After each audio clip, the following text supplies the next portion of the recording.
everyone, my name is Swala. I will be talking about race. I will first define race. Now, race refers to groups of people who have differences and similarities in biological traits deemed by the society to be socially significant, meaning that people treat other people differently because of them. They are socially significant. For instance, while differences and similarities in eye colors have not been treated as socially significant, differences and similarities in skin have. For example, this picture. These people have different skin color, so it makes them to differentiate each other by the color. Okay.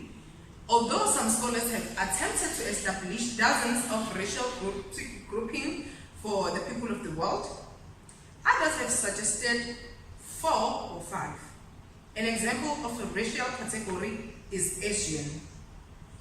With its associated facial hair color, eyes, and body type features, yet too many exceptions to this sort of racial grouping have been found to make racial categorization truly viable. This fact has led many sociologists to indicate that no clear-cut races exist, only assorted physical and genetic variation across human individuals and groups. Certainly, obvious physical differences, some of which are inherited, exist between humans. But how these variations form the basis for social prejudice and discrimination has not to do with genetics, but rather with a social phenomenon related to outward appearance. Racism, then, is prejudice based on socially significant or physical features. A racist believes that certain people are superior and inferior to others in light of racial differences. Racists approve of segregation. Ladies and gentlemen, my name is Wanda Kuzwayo. I'm going specifically here and taking over conflict theory. Conflict theorists do not believe that public school reduces social inequalities. Rather, they believe that educational system reinforces and perpetuates social inequalities arising from differences. Differences how? Differences in classes, differences in race, differences in gender and ethnicity. Conflict theorists see the intergroup conflicts of the larger society reflected in school system, as you can see here. The main focus of conflict theory is how power is structured and the power disparities, how it impacts people's life in the society.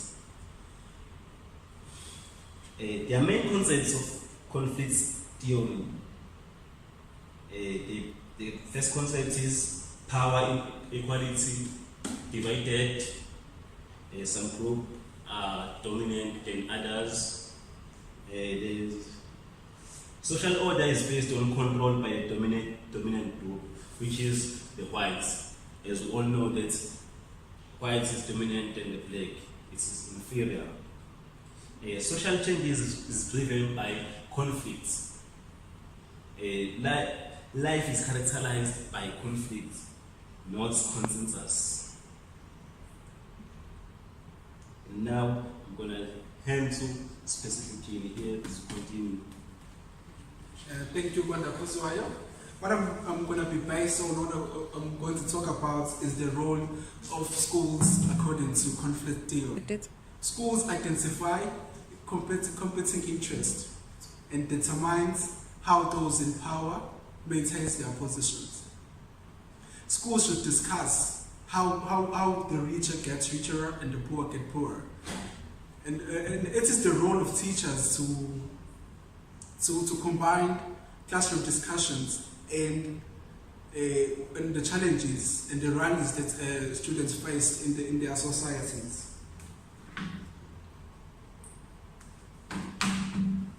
Schools play a vital role in dramatizing Schools play a vital role in dramatizing the inequalities and transmitting knowledge in accordance with the power and light interest. Social class awareness, ethical superiorities, and gender differences are transmitted via hidden curriculum. When we're talking about hidden curriculum, we're talking about those things that are done in schools that are not in the professional curriculum, in the written curriculum. Language and culture is embedded within the formal curriculum.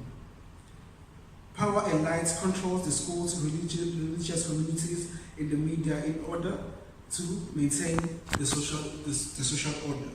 All in all, conflict theory, the aim of conflict theory is to illustrate and address inequalities in schools. And what the teacher should use is that they should use conflict theory to address inequalities in the classroom, and that will result in a good learning environment. Thank you. For symbolic interactionism, race and ethnicity provide strong symbols as source of identity. For example, if we look at this picture where there is a classroom interaction, in the classroom interaction there are different races that are interacting with each other. We find that there are white people and there are also black people. And they are interacting in a way that the teacher is asking a question and the learners are responding by raising their hands. So in that cultural community, they've interacted each other into using symbols such as raising hands when they are answering questions that the teacher asked the learners. In fact, some symbolic interaction propose that the symbols of race, not race itself, is what leads to racism. So when we are interacting with each other, it means that our different racial backgrounds is what leads to racism, because the way that we interact is good for our own races and cultural backgrounds. For example, a famous interactionist Herbert Blumer suggested that racial prejudice is formed through interaction between members of dominant groups.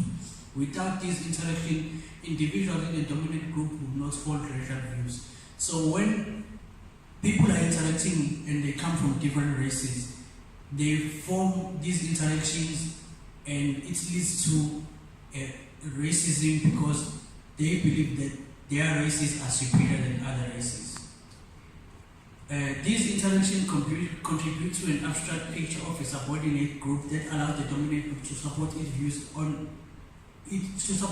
of the subordinate group and thus maintain the status quo.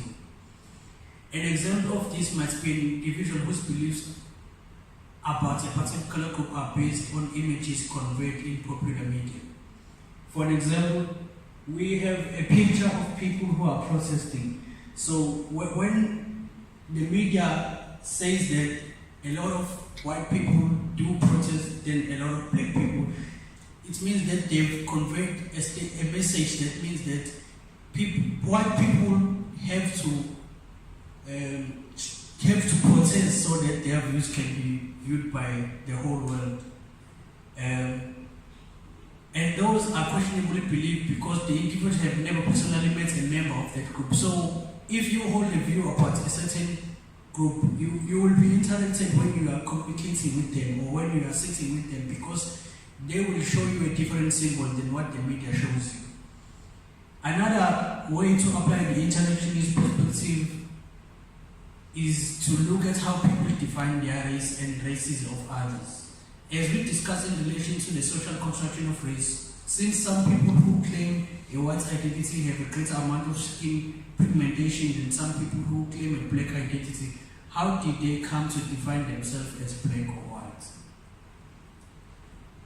Interactionists see race and ethnicity as important sources of individual identity and social symbolism. From a symbolic interaction viewpoint, race is an important source of identity.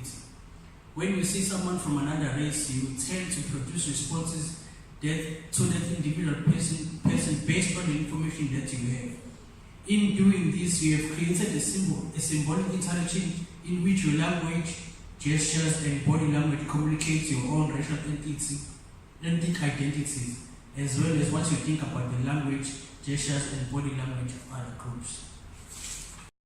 Symbolic interactionism is a theory that focuses on relationships amongst individuals within the society. Communication is passed through the exchange of meaning through language and symbols. This process is believed to be the way in which people make sense of their social worlds. Theorists Hammond and Reynolds note that this perspective sees people as being active in shaping the social rather than simply being acted upon. According to symbolic interaction, people are different and their differences contribute to them having different beliefs or understandings of symbols. Race has a major influence in socializing in one's society. Race determines who you are and what you do and what you believe in. Therefore, considering that there are different races across the world, we may argue that people have different meanings to different symbols. The question that lies is, how can this contribute to having socially just classroom that promotes educative learning for all? Firstly, considering that people have different beliefs, one's interaction with another will result as an educative process for both. For example, if you look at this picture, we see a black person and a white person. So if these two people, firstly, these two people come from different races and they have different beliefs. So once these people interact, they're going to share their different beliefs with each other. For example, a white person may believe that it is wrong to look at a person in the eye. It is wrong for one to not look at a person in the eye while they're talking to you. And a black person believes that it is wrong for a child to look at you in the eye if you're talking to him or her. So when these two people interact, there's going to be an educative process whereby they exchange knowledge, right? Yeah.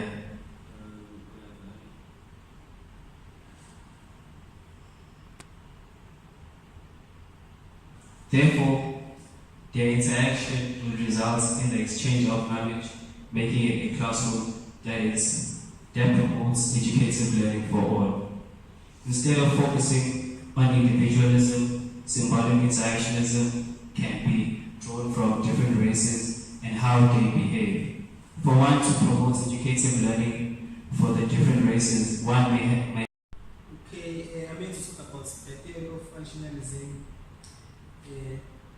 The theory was largely based on the work of Albert Spencer and Emile Durkheim.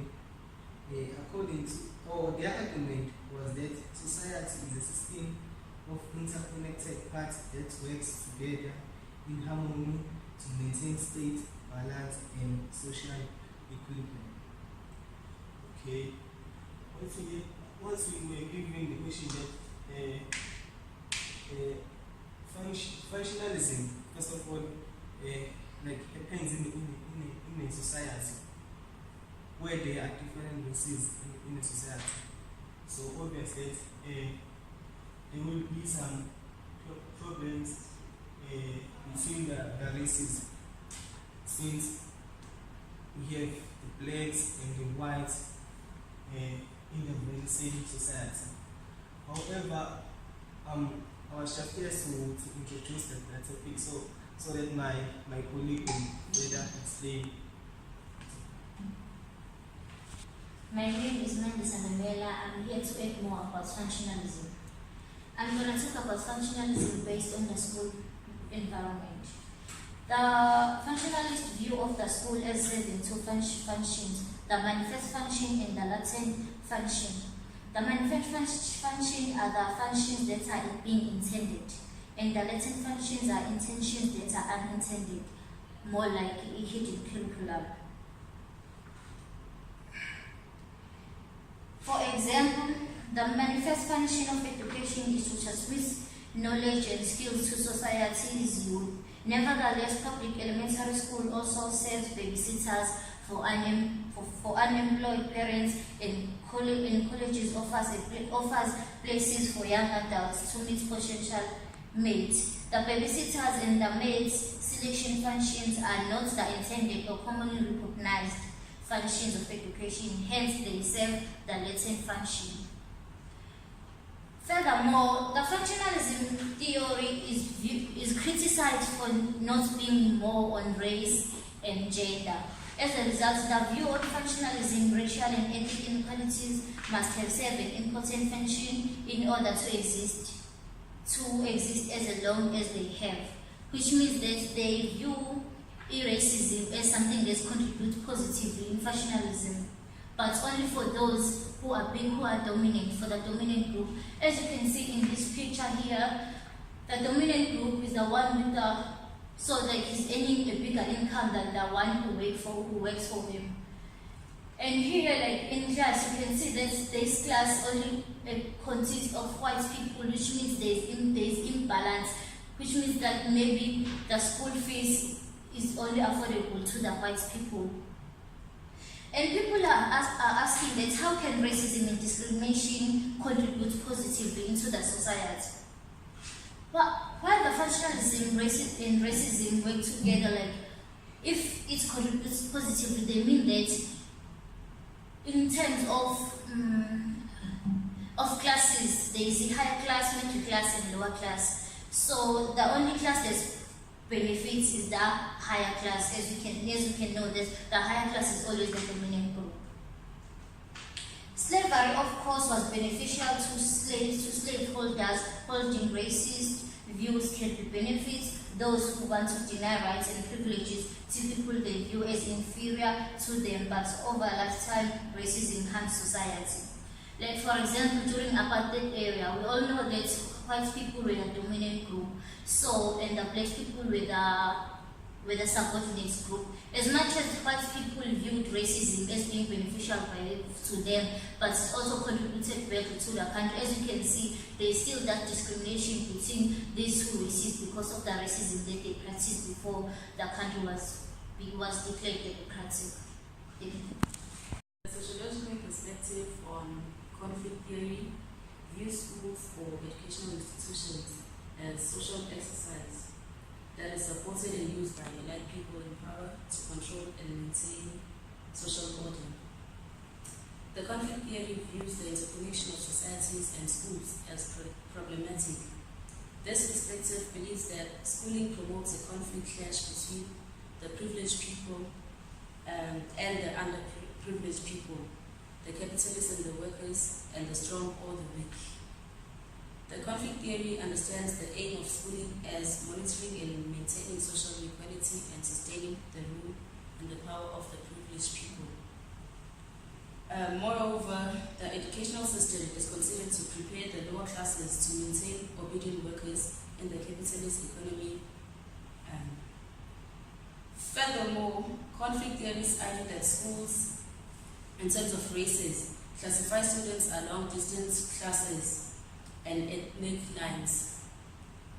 According to conflict theories, schools train people in the working classes to assert their position as lower members of a society. For example, back in school on primary and secondary education, the conflict theory was that I had to learn and write examinations in English, which is a foreign language to me and other Black South Africans, and also the testing methods and matric examinations. It challenged most Black South Africans because the English language and testing methods did not favor most Black Africans, but favored the most affluent, which are the whites and the privileged people.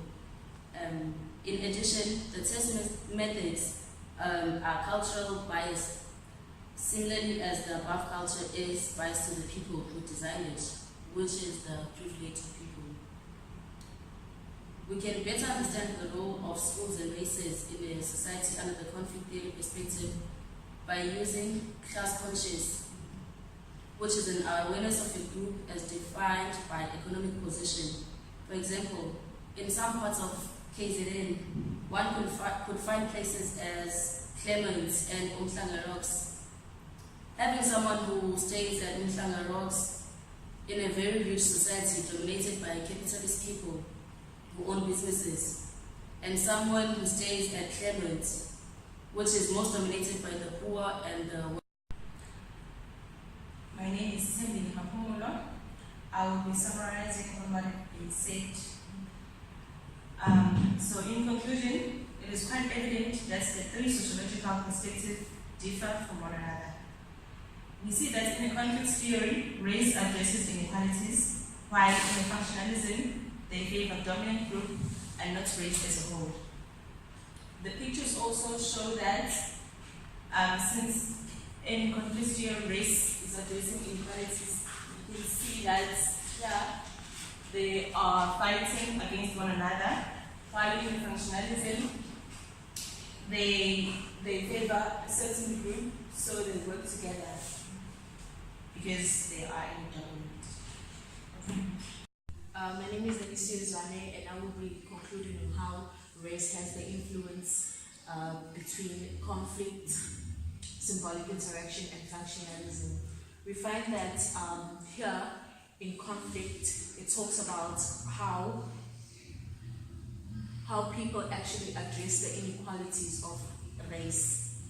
And then here, when we're talking about symbolic interaction, it talks about the different cultures that convey in a way that one needs the next. Like for example, if you look here, you'll see two social groups interacting with one another.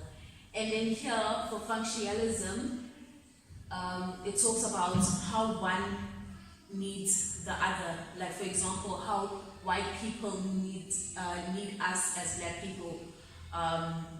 If I can elaborate on that, if a white person owns a company, they will need black people, or they will need like the dominant group to work for them. Also, the poster illustrates an understanding of race in education from the three different perspectives, which are social theory, symbolic interaction, and